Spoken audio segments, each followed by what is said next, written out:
Prelims में जब भी डिमांड पुल और कॉस्ट पुश इन्फ्लेशन का क्वेश्चन आता है तो स्टूडेंट यूजुअली कॉन्सेप्ट को मिक्स कर देता है और यहीं पर उसका वो क्वेश्चन गलत हो जाता है। तो आज इस वीडियो के अंदर हम डिमांड पुल और कॉस्ट पुश इन्फ्लेशन को समझेंगे और ये कंफ्यूजन हमेशा के लिए खत्म कर देंगे। तो पहले समझते हैं कि ये इन्फ्लेशन क्या होता है। इन्फ्लेशन का सिंपल सा मतलब होता है sustained rise in price of goods and services over a period of time. यानी जब गुड्स एंड सर्विसेज की प्राइसेस कॉन्टिन्यूअसली इंक्रीज हो उसे हम इन्फ्लेशन कहते हैं। जैसे कोई चीज आज 100 रुपीज की है, कल वो 500 रुपीज की हो जाए, फिर वो और महंगी हो जाए, यानी जो परसेंटेज चेंज है वो भी जब लगातार बढ़ता रहता है उसे हम इन्फ्लेशन कहते हैं।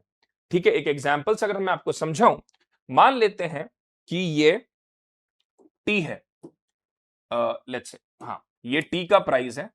टी की प्राइस 2013 में 100 रुपीज केजी है, 2014 में ये 300 रुपीज हो जाए, 2015 में ये 700 रुपीज हो जाए, तो इसे हम कहेंगे इट्स अ इन्फ्लेशन। यानी प्राइजेस तो इंक्रीज हो ही रहे हैं और परसेंटेज चेंज जो है वो भी इंक्रीज हो रहा है। दूसरा जो शब्द है वो है डिफ्लेशन। डिफ्लेशन का मतलब होता है sustained fall in price of goods and services over a period of time. जब गुड्स एंड सर्विसेज की प्राइसेस लगातार फॉल करती हैं उसे हम डिफ्लेशन कहते हैं। ठीक है, अब यहां पे एक और वर्ड जो समझने लायक है वो है व्हाट इज डिसइंफ्लेशन। डिसइंफ्लेशन क्या होता है?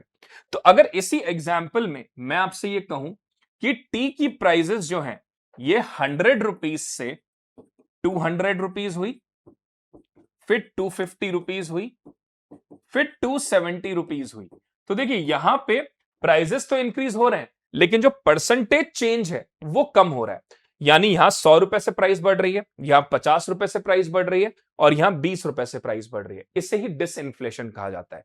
तो इन्फ्लेशन और डिसइंफ्लेशन दोनों में ही प्राइसेस इंक्रीज होती हैं लेकिन जो परसेंटेज चेंज होता है वो दोनों में फर्क करता है। यहां पे परसेंटेज चेंज भी इंक्रीज होता है और डिसइंफ्लेशन में परसेंटेज चेंज कम हो जाता है। तो यहां पे इसको हम बोलेंगे डिसइंफ्लेशन। और जो एक शब्द था जिससे आप कंफ्यूज मत हो जाना वो है डिफ्लेशन। डिफ्लेशन का मतलब होता है प्राइसेस गिरना, तो इन्फ्लेशन प्राइसेस बढ़ना, डिसइंफ्लेशन में भी प्राइसेस बढ़ना लेकिन परसेंटेज चेंज कम हो जाना, और डिफ्लेशन में प्राइसेस को गिर जाना। ये तीन हमारे कॉन्सेप्ट्स होते हैं। इन्फ्लेशन दो तरीके के होते हैं, एक होता है डिमांड पुल इन्फ्लेशन, दूसरा होता है cost push inflation. Demand pull inflation जो है वो होता है जब एग्रीगेट डिमांड इंक्रीज हो जाए। किसी व्यक्ति की डिमांड कब इंक्रीज होगी, एक एग्जांपल से समझते हैं। मान लीजिए कि मेरी सैलरी है 50,000 पर मंथ। अब 50,000 पर मंथ में मैंने 10,000 रुपीज का एक रेंट पे फ्लैट ले रखा है।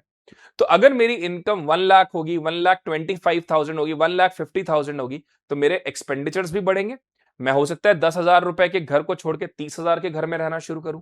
हो सकता है मैं पहले बाहर खाना महीने में एक बार खाता था, अब महीने में 2 या 3 बार खाऊं। तो डिमांड पुल इन्फ्लेशन का मतलब होता है जब किसी व्यक्ति की डिमांड इंक्रीज हो जाए। और वो डिमांड कब इंक्रीज हो सकती है?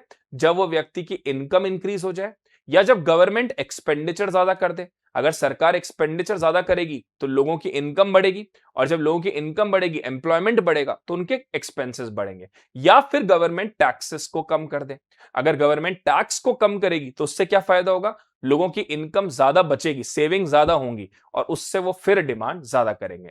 तो ये होता है डिमांड पुल इन्फ्लेशन। दूसरा जो है वो है cost push inflation. Cost push inflation का मतलब होता है डिमांड की वजह से नहीं, कॉस्ट इंक्रीज होने की वजह से प्राइसेस बढ़ रही हैं। जैसे एक एग्जांपल, मान लीजिए रॉ मटेरियल की प्राइस इंक्रीज हो जाए, वर्कर्स जो है वो वेजेस ज्यादा मांग रहे हो, या मान लीजिए ट्रांसपोर्टेशन कॉस्ट बढ़ जाए, या रशिया यूक्रेन वॉर की वजह से इंपोर्ट्स महंगे हो जाएं, या इंफ्रास्ट्रक्चर खराब होने की वजह से गुड्स टाइम पे नहीं पहुंच पा रहे, तो ये कॉस्ट पुश इन्फ्लेशन हो सकता है। तो डिमांड पुल और कॉस्ट पुश इन्फ्लेशन में जो फर्क है वो ये है, डिमांड पुल में डिमांड बढ़ने की वजह से प्राइसेस इंक्रीज होती हैं, और कॉस्ट पुश इन्फ्लेशन में रॉ मटेरियल या गुड्स की, सर्विसेज की prices because of external factors या इंटरनल फैक्टर्स की वजह से हो सकती हैं। अब यहां पे यूपीएससी ने क्वेश्चन दिया था 2021 में, with reference to Indian economy demand pull inflation can be caused increase by which of the following. तो आप एक बार इस क्वेश्चन को देखो, इस क्वेश्चन को वीडियो को पॉज करो और मुझे बताओ कि इनमें से क्या स्टेटमेंट सही, कौन कौन से स्टेटमेंट सही हैं डिमांड पुल इन्फ्लेशन को लेके। तो पहला स्टेटमेंट है एक्सपेंशनरी पॉलिसी। एक्सपेंशनरी पॉलिसी का मतलब है जब सरकार एक्सपेंडिचर ज्यादा कर दे और टैक्सेस को कम कर दे, यानी सरकार एक्सपेंडिचर कर रही, अब जब सरकार एक्सपेंडिचर करेगी तो लोगों को एम्प्लॉयमेंट मिलेगा, उससे उनकी इनकम इंक्रीज होगी, और सरकार टैक्सेस को कम कर देती है, तो दैट इज एक्सपेंशनरी पॉलिसी। तो इससे डिमांड पुल इन्फ्लेशन बढ़ता है। दूसरा फिस्कल स्टिमुलस, इकोनॉमी में जब स्लो डाउन हो रहा हो, लोगों के पास एम्प्लॉयमेंट नहीं हो, लोगों की इनकम इंक्रीज नहीं हो रखी हो, तो फिस्कल स्टिमुलस टेक्निक अडॉप्ट की जाती है, यानी इकोनॉमी में मनी फ्लो को बढ़ाया जाता है और उसके भी पीछे रीजन होता है टैक्स को कट करना और एक्सपेंडिचर को बढ़ाना। तो ये दोनों लगभग एक ही बात को सिग्निफाई कर रहे हैं, तो ये भी ठीक हो जाएगा। तीसरा, inflation indexing wages. Inflation indexing wages का मतलब है बढ़ते हुए इन्फ्लेशन के अकॉर्डिंग वेजेस को इंक्रीज करना।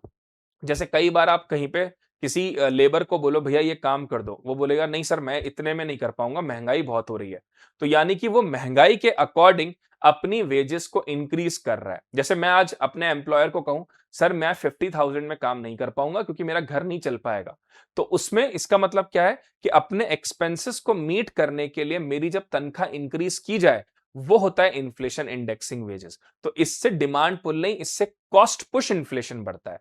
तो तीसरा यहां गलत हो गया। चौथा, हाई परचेजिंग पावर।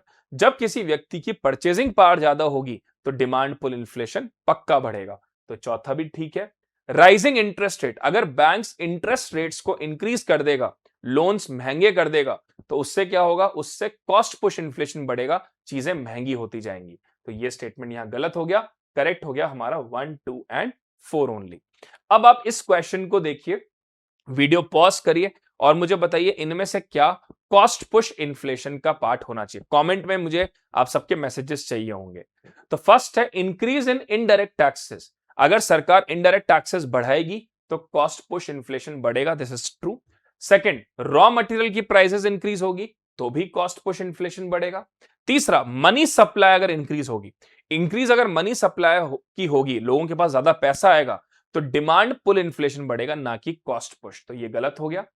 सरकार के अगर एक्सपेंडिचर बढ़ेंगे तो लोगों को एम्प्लॉयमेंट मिलेगा, लोगों की इनकम एनहांस होगी, लोग सेविंग ज्यादा करेंगे, तो उससे भी डिमांड पुल इन्फ्लेशन बढ़ेगा। तो ये गलत हो गया। करेक्ट आंसर हो गया ओनली 2। ठीक है। एक क्वेश्चन यूपीएससी ने प्रीलिम्स 2013 में पूछा था कि इनमें से किस चीज से प्राइसेस इंक्रीज हो सकती हैं। तो जब इकोनॉमी में मनी सप्लाई इंक्रीज करेंगे तो क्या होगा, प्राइसेस इंक्रीज हो जाएंगी क्योंकि डिमांड बढ़ेगी। तो ये स्टेटमेंट ठीक है। डिक्रीज इन सप्लाई, अगर सप्लाई कम है और डिमांड ज्यादा है तो भी प्राइसेस बढ़ेंगी, ये भी ठीक है। तीसरा, अगर डिमांड ओवरऑल इंक्रीज होगी तो भी प्राइसेस बढ़ेंगी, तो ये भी ठीक है। All three of them are correct. So 1, 2 and 3 are the correct statement. अब यहां पे एक चीज और हमें ध्यान रखनी है कि स्पीड और इंटेंसिटी के बेसिस पे भी इन्फ्लेशन बढ़ सकता है। तो एक सवाल आप सबसे मैं पूछता हूं, क्या किसी इकोनॉमी में मिनिमम इन्फ्लेशन होना चाहिए? तो इसका आंसर है हां, किसी इकोनॉमी में मिनिमम इन्फ्लेशन जरूर होना चाहिए। क्यों होना चाहिए वो मिनिमम इन्फ्लेशन? क्योंकि अगर किसी इकोनॉमी में मिनिमम इन्फ्लेशन होगा, यानी अगर मान लीजिए कार की डिमांड है 100 और कार की सप्लाई है 40, यानी गाड़ियों की डिमांड 100 और गाड़ियों की सप्लाई सिर्फ 40 है, तो क्या करना पड़ेगा? क्योंकि डिमांड ज्यादा है तो हमें प्रोडक्शन को बढ़ाना होगा। डिमांड ज्यादा है तो प्रोडक्शन इंक्रीज करना पड़ेगा, नई नई जगहों पे प्लांट्स खोलने पड़ेंगे, फैक्ट्रीज खोलनी पड़ेगी। इससे क्या होगा, एम्प्लॉयमेंट बढ़ेगा, और जब ये एम्प्लॉयमेंट बढ़ेगा तो लोगों की इनकम बढ़ेगी, जब लोगों की इनकम बढ़ेगी तो उनकी सेविंग बढ़ेगी, सेविंग बढ़ेगी तो इसी पैसे को वो कहीं ना कहीं इन्वेस्ट करेंगे। इस इन्वेस्टमेंट को बढ़ने से इकोनॉमी में कैपिटल फॉर्म होगी, कैपिटल फॉर्मेशन होगा, और इस पूरे चीज से ओवरऑल जीडीपी हमारी इंक्रीज हो जाएगी। तो ये इसको हम कहते हैं वर्चुअस साइकिल ऑफ इकोनॉमी। इसी को हम क्या कहते हैं, वर्चुअस साइकिल। और अगर यही उल्टा हो जाए कि डिमांड कम तो प्रोडक्शन कम, एम्प्लॉयमेंट कम, इनकम कम, सेविंग कम, इन्वेस्टमेंट कम, जीडीपी कम, इसी को हम कहते हैं विशियस साइकिल ऑफ इकोनॉमी।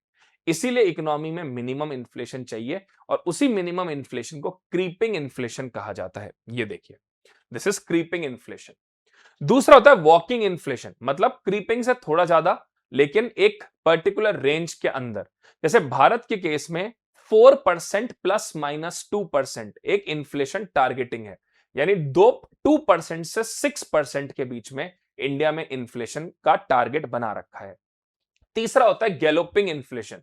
यह होती है अलार्मिंग साइन कि अब आप अपनी इकोनॉमी को बचा लो, क्योंकि अब इन्फ्लेशन बहुत तेजी से बढ़ रहा है और जितना तेजी से इन्फ्लेशन बढ़ता है उतनी ही मनी की वैल्यू कम होने लग जाती है, लोगों की करेंसी की जो वैल्यू, जो इनकम पावर है, वो फॉल हो जाती है।